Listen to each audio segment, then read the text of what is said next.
To our channel. ఈ video మాఘ పౌర్ణమి రోజుదండి. మాఘ పౌర్ణమి రోజు సాయంత్రం ఒక గుడికి వెళ్ళానమాట. అక్కడ క్యాప్చర్ చేసిన అందమైన దృశ్యం ఇది. ఎంత అందంగా ఉందో చూడండి ఆ గుడి. మన మనసులో భక్తిభావం ఉంటే తప్పకుండా ఆ భగవంతుడు మనల్ని కరుణిస్తాడు అని అనడానికి ఇంతకన్నా నిదర్శనం ఇంకేమీ లేదండి. నేనైతే చాలా అనుభూతి పొందాను. అదంతా కూడా మీకు ముందు ఈ వీడియోలో చూపిస్తాను. ఈ వీడియోని ఎక్కడా స్కిప్ చేయకుండా లాస్ట్ వరకు చూడండి, మీకు కూడా నచ్చుతుందని అనుకుంటున్నాను.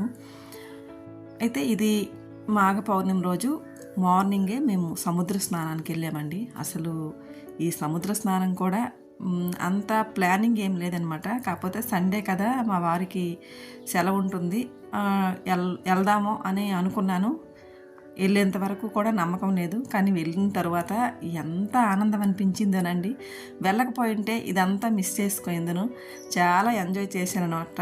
చిన్న పిల్లలం అయిపోయామండి చాలాసేపు. చాలా ఆనందంగా, చాలా అసలు ఇంకా మాటల్లో వర్ణించలేమన్నమాట. పెద్దవాళ్ళు కొన్ని ప్రత్యేకమైన రోజులు ఎందుకు పెట్టారా సముద్ర స్నానానికని నాకు ఆ స్నానం చేసినప్పుడు పొందే అనుభూతులు అర్థమైందండి. సముద్ర స్నానం అంటే ఓన్లీ పాపాలు కడిగేసుకోవడమే కాదు, మనలోని ఒత్తిడిని తీసేసి స్వచ్ఛమైన సంతోషాన్ని నింపడమని. ఆ మాఘ పౌర్ణమి వేళ ఆ చల్లని అలల తాకుడు తగులుతుంటే వయసును మర్చిపోయి మళ్ళీ చిన్న పిల్లలం అయిపోయామండి. ఆ కేరింతలు, ఆ ఆనందం మాటల్లో చెప్పలేను. పెద్దలు ఊరికే అనలేదండి, నీళ్ళ దగ్గర అపారమైన పాజిటివ్ శక్తి ఉంటుందని. ఆ సముద్రపు అలల మధ్య ఉండేటప్పుడు నాలో ఉన్న నెగిటివిటీ అంతా కొట్టుకుపోయి కొత్త ఉత్సాహం వచ్చినట్టు అనిపించింది. స్నానం అయిన తర్వాత బట్టలు మార్చుకోవడానికి కూడా చిన్న అరేంజ్మెంట్ చేశారండి. అక్కడ ఆడవాళ్ళమందరము బట్టలు మార్చుకొని ఇలా ఇసుకతోనే శివలింగాన్ని తయారు చేసి అందరూ దీపాలు పెడుతున్నారనమాట. అప్పుడు నేను వెళ్ళి అడిగితే వాళ్ళు చెప్పారు. నేను ఎందుకంటే ఫస్ట్ టైం వెళ్ళడం అనమాట. అయితే నువ్వు కూడా చెయ్యమ్మా అన్నారు. అందుకని చేశాను అనమాట. వాళ్ళతో పాటు నేను కూడా దీపం వెలిగించి పసుపు కుంకాలన్నీ వేసి దండం పెట్టుకున్నాను. తర్వాత ఇంటికి వచ్చాక నీట్గా మళ్ళీ స్నానం చేసి ఫ్రెష్ అయ్యి, ఈరోజు లలితా జయంతి, అందుకని అమ్మవారిని అయ్యవారిని అభిషేకం చేద్దాం, పౌర్ణమి కూడా కదా అని చెప్పేసి ఇలా ముందుగా అయితే నిత్యదీపం పెట్టేసి తర్వాత అయ్యవారిని అమ్మవారిని ఇలా అభిషేకానికి సిద్ధం చేసుకున్నాను అనమాట. కర్పూర గౌరం కరుణావతారం సంసారసారం భుజగేంద్రహారం సదా వసంతం హృదయారవిందే భవం భవానీ సహితం నమామి. ఇలా నాకు తెలిసిన మంత్రాలన్నీ చదువుకుంటూ స్వామివారిని అమ్మవారిని అభిషేకం చేసుకున్నాను. అయితే అందరికీ ఇలా అభిషేకించినప్పుడు కానీ లేదా గుడికి వెళ్ళేటప్పుడు కానీ మంత్రాలే చదవవసరం లేదండి. మన మనసులోని భావం చెప్తే చాలు, దేవుడు తప్పకుండా వింటాడు. మా ఇంట్లో శాంతి ఉండేలా చూడు, డబ్బు కన్నా ముందు ఆరోగ్యం, విజయం కన్నా ముందు మనశ్శాంతి ఇవ్వండి అని కోరుకోవాలి. నేనైతే ఇలాగే అడుగుతానండి. మనం దేవుడిని అడిగేటప్పుడు చాలాసార్లు ఎవరికైనా ఈ మధ్యకాలంలో చూస్తుంటే డబ్బుకి ఇచ్చిన ఇంపార్టెన్స్ ఇంక దేనికి ఇవ్వట్లేదండి. అయితే డబ్బు ఉన్న ఆరోగ్యం లేకపోతే ఆ ఇంట్లో ఆనందం ఉండదు. ముందుగా ఇంట్లో ప్రశాంతమైన వాతావరణం ఉండేటట్టు ఆ స్వామివారిని కోరుకోవాలి. ఆ తరువాత డబ్బు రావడం కన్నా ముందు ఆరోగ్యంగా ఉండాలి. హాస్పిటల్ చుట్టూ తిరగకుండా ఇంట్లో నవ్వులు వినిపించేలా ఉండాలి. ఇలా చేయమని ఆ స్వామి అమ్మవారిని కోరుకోవాలి. ఎంత సంపాదించినా మనసులో సంతృప్తి లేకపోతే అది సంపాదన కాదు. తక్కువ ఉన్నా శాంతంగా ప్రశాంతంగా ఉన్న జీవితాన్ని ఇవ్వండి అని ఆ భగవంతుడిని కోరుకోవాలి. ఇదైతే నా ఒపీనియన్ అండి. ఇంకా నేనిచ్చే ప్రయారిటీ అలాగే ఉంటుంది. ఫస్ట్ మనశ్శాంతి, తర్వాత ఆరోగ్యం. ఎందుకంటే మనశ్శాంతి ద్వారానే ఆరోగ్యం వస్తుంది. ఆరోగ్యం బాగుంటే ఆటోమేటిక్గా డబ్బులు అవే వస్తాయండి. మనకి ఎంత కోట్లు ఉన్న ఆరోగ్యం లేకపోతే నా దృష్టిలో అది వేస్ట్. అందుకని నేను ఎక్కువ శాతం భగవంతుడిని అలాగే కోరుకుంటానండి. ఇది ఒక్క మన కోసమే కాదు, మన ఇంట్లో ఉన్న ప్రతి ఒక్కరి కోసము కూడా మనం ప్రార్థన చేసినట్టే అవుతుంది. ఎందుకంటే ప్రశాంతం మన ఇంట్లో ఉండాలి అంటే మన ఇంటందరూ బాగుంటేనే కదా మనకు ఆ ప్రశాంతత వస్తుంది. దేవుడు కూడా ఇలాంటి కోరికలనే ఎక్కువగా స్పందిస్తాడండి. ఎందుకంటే మనం నిస్వార్థంగా ఎవరిని పాడు చేయమని మనం అడగము.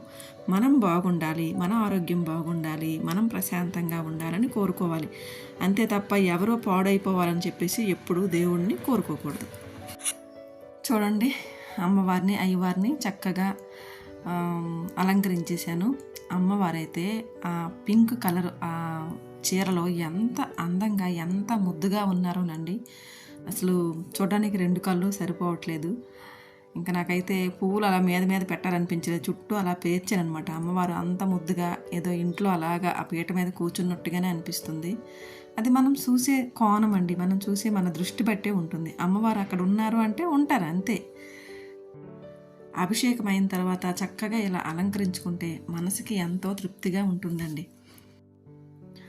అంటే అందరి దగ్గర విగ్రహం లేకపోవచ్చు, ఫోటోకైనా సరే అందంగా అలంకరించుకుంటే మనం ఆ రోజంతా ఇటు తిరుగుతూ అమ్మవారినే చూస్తూ ఉంటాం అన్నమాట. అమ్మవారిని అయ్యవారిని.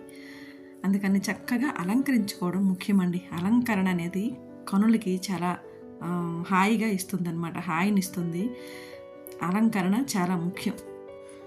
అలంకరణ అంటే అమ్మవారిని కేవలం అందంగా చూపించడమే కాదు, మనకి అమ్మ అంటే ఎంత ప్రేమో ఎంత గౌరవమో అది చూపించే చిన్న ప్రయత్నం అన్నమాట.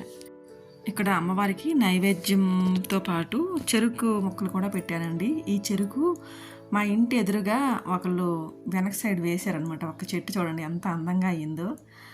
ఆ చెట్టులోని ఒక చెరుకుని నాకు పిలిచి ఇచ్చారనమాట. ఇంకెలాగూ పౌర్ణమి వస్తుంది కదా అని నేను అలాగా దాచిపెట్టాను అనమాట. అది ఒక 2 రోజులు, ఎల్లుండి పౌర్ణమి అనగా ఈరోజు ఇచ్చారనమాట. అది అలా పక్కన పెట్టాను. అది ఈరోజు అమ్మవారికి పెట్టాను. లలితాదేవి చేతిలో చెరుగ్గడ ఉంటుంది చూసారా అండి. అలా చెరుగ్గడ ఉండడం ఒక అలంకరణ కాదండి, దానికి ఒక అర్థం కూడా ఉంటుంది.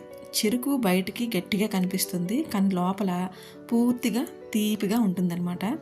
అలాగే మన జీవితంలో కూడా బయట కష్టాలు బాధ్యతలు ఎన్నో ఉంటాయి, కానీ లోపల ఆ అనుభవం తీపిగా ఉండాలి, ఆనందం ఉండాలి అని అమ్మ సూచిస్తుందన్నమాట. ఇక్కడ నేను సాయంత్రం అనుకోకుండా గుడికి వచ్చానండి. ఇక్కడ అమ్మవారి కుంకుమ ఉంటే తీసి అలా పెట్టుకుంటున్నాను అనమాట. చూడండి అమ్మవారు ఎంత అందంగా ఉన్నారు.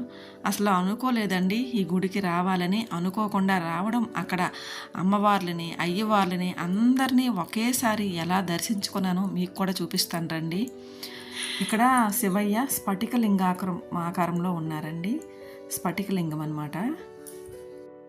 ఉదయం స్వామి అమ్మవారిని ఇంట్లో అభిషేకం చేసి పూజ చేసుకున్నానా, సాయంత్రం అనుకోకుండా అనూహ్య రీతిలో ఈ స్వామి అమ్మవార్లు నాకు చక్కగా దర్శనమిచ్చారనమాట. నేను ఎప్పుడు వెళ్ళలేదు ఈ గుడి. ఈ గుడి మా ఇంటికి చాలా దూరంలో ఉంటుంది.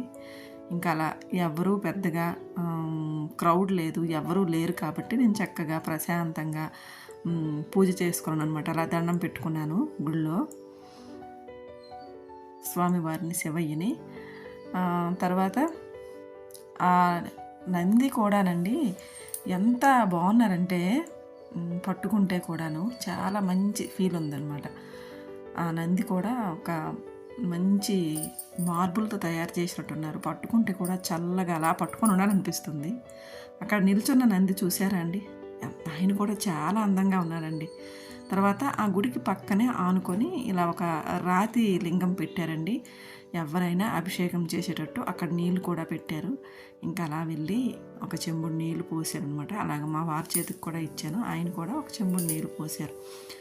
అనుకోకుండా కొన్ని అదృష్టాలు ఇలాగే మనకి తగులుతాయండి. అసలు మనం అనుకోము, కానీ ఇది నాకు చాలా నచ్చింది. ఈ అమ్మవారు అయితే నేను ఎప్పుడూ చూడలేదండి. ఈ అమ్మవారి పేరు కూడా ఆ పైన ఉంది. ఏం పేరంటే రాణి సతీదేవి అమ్మవారండి. ఆ తర్వాత ఇక్కడ విఘ్నేశ్వరుడు కూడా పెద్ద పెద్ద కళ్ళు అండి, చక్రాల లాంటి కళ్ళు. తర్వాత ఆంజనేయ స్వామి. మీకు ఆ గుడిలో చూడండి ఎన్ని ఉన్నాయో ఉపాలయాలు. గుడి కూడా మొత్తం చూపిస్తానండి, చాలా బాగుంది. పాండురంగడ గుడి అండి, చాలామందికి తెలిసే ఉంటుంది వైజాగ్లో ఉన్న వాళ్ళకి. ఈయన ఒక స్వామివారు. తర్వాత మెయిన్ గుడికి ఇక్కడ చూడండి శ్రీకృష్ణుడు, గర్భగుడి అనమాట. ఇది గర్భగుడి బయట సైడు అమ్మవారు. తర్వాత ఇదొక ఉపాలయం అండి, శ్రీరామచంద్రుడు, రాముడు, సీత, లక్ష్మణుడు. చూడండి ప్రతి ఒక్క విగ్రహానికి కూడా కళ్ళు పెద్ద పెద్దవిగా ఉన్నాయండి. పౌర్ణమి కదా, మాఘ పౌర్ణమి. ఈరోజు సత్యనారాయణ వ్రతం కూడా చేసినట్టున్నారు. స్వామివారిని అక్కడ పెట్టారు, ఆయన్ని కూడా దర్శనం చేసుకున్నాను. ఈయన గరుత్మంతుడు. గరుత్మంతుడిని చూస్తూ అలాగా నిశ్శబ్దంగా ఉన్న గుడి ఒక్కసారి మంగళ వాయిద్యాలతో మారుమోగిపోయిందండి.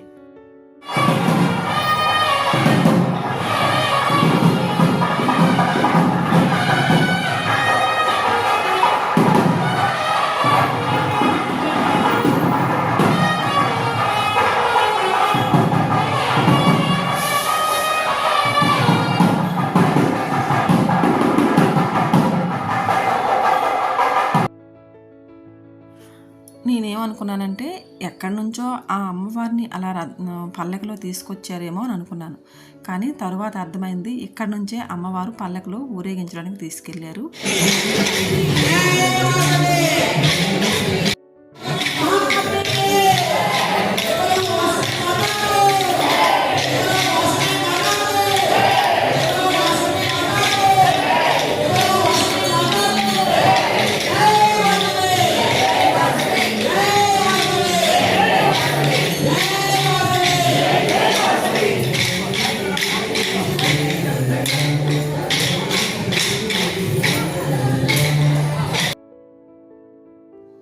ఈ అమ్మవారినండి వాసవి మాత. అమ్మవారిని కూడా దగ్గర నుంచి అలాగా వీడియో ఒకసారి తీశారనమాట. పల్లకిలో ఉన్న అమ్మవారు.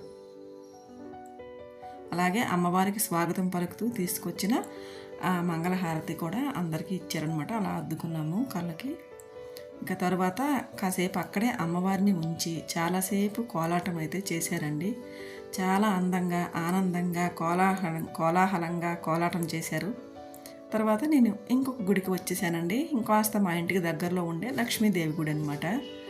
ఈ గుడి కూడా చాలాసార్లు నేను వెళ్ళాను. ఈ గుడికి చాలా బాగుంటుందండి. చక్కగా మంచి రాతి కట్టడంతో చాలా అందంగా ఉంటుంది అమ్మవారు కూడా.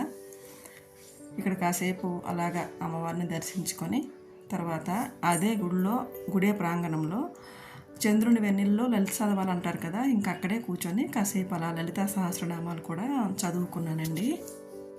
మాఘ పౌర్ణమి రోజు నా డే అంతా ఇలానే గడిచిందండి. నాకు నిజంగా చాలా మంచి అనుభూతినిచ్చింది. ఇలాంటి వీడియోలు ఏంటంటే కేవలం వ్యూస్ కోసమే కాదండి, నా ఛానల్లో పెట్టుకుంటే ఎప్పటికైనా నాకు ఇది ఒక మెమరబుల్గా ఉంటాయని నేను కొన్ని వీడియోలు ఇలాగా పెట్టుకుంటాను అనమాట. ఐ హోప్ ఈ వీడియో మీకు నచ్చిందని అనుకుంటున్నాను. నచ్చితే కనుక లైక్ చేయండి, షేర్ చేయండి, సబ్స్క్రైబ్ చేసుకోండి. ఇంకో మంచి వీడియోతో మళ్ళీ కలుద్దాం. అంతవరకు బాయ్ అండి.